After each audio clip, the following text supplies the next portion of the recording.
যারা নিয়মিত MB minute offer কিনে থাকেন তাদের জন্য এই ভিডিওটি। আপনাদের জন্য একটি সুখবর, আপনারা চাইলে অনেক কম দামে এই এমবি মিনিটের অফারগুলো আপনি কিনতে পারবেন সেই বিকাশ থেকে।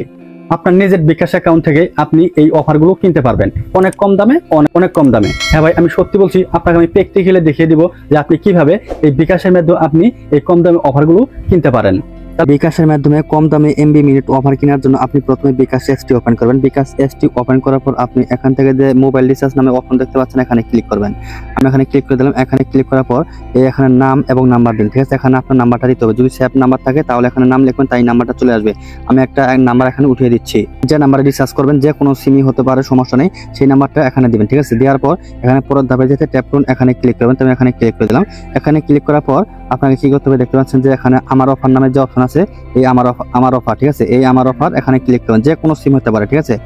এখানে ক্লিক করবেন। এখানে আমি ক্লিক করলাম। এখানে ক্লিক করার পর আপনার নাম্বারে কোন কোন অফার আছে সেই অফারগুলো এখান থেকে দেখতে পাবেন। সেই অফারগুলো আপনি দেখে দেখে সেই অফারটা আপনি কিনতে পারবেন, ঠিক আছে।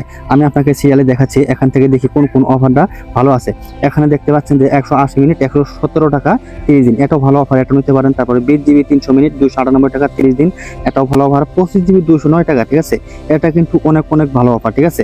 এছাড়া এখানে আরো ভালো অফার আছে, এগুলো আপনি দেখে নেবেন, ঠিক আছে। আপনার কোন অফারটা আপনার জন্য প্রযোজ্য, আপনার জন্য ভালো হবে, কম দামে হবে, সেই অফারটা আপনি কিনে নেবেন। এই দামে দোকান থেকেও আপনাকে দিতে পারবে না, ঠিক আছে। 25 জিবি 209 টাকা, এটা আপনার পছন্দ, সেটা আপনি কিনবেন, ঠিক আছে। এখানে আপনি ক্লিক করবেন। এখানে ক্লিক করার পর তারপরে হচ্ছে এগিয়ে যান, এখানে ক্লিক করবেন, ঠিক আছে। এখানে ক্লিক করবেন। ক্লিক করার পর এখানে আপনার বিকাশের পিনটা দিতে হবে, ঠিক আছে। ধরুন আমি বিকাশের পিনটা দিয়ে দিচ্ছি। এখানে বিকাশের পিনটা দিবেন, দেওয়ার পর এখানে পিন কনফার্ম করুন, এতে ক্লিক করবেন। এখানে ক্লিক করলাম। এখানে ক্লিক করার পর এখানে মোবাইল রিচার্জ করতে ট্যাপ করে ধরে রাখুন। এখানে এটা কিন্তু ট্যাপ করে ধরে রাখতে হবে, ঠিক আছে। ট্যাপ করে ধরে থাকলে কিন্তু রিচার্জটা হয়ে যাবে।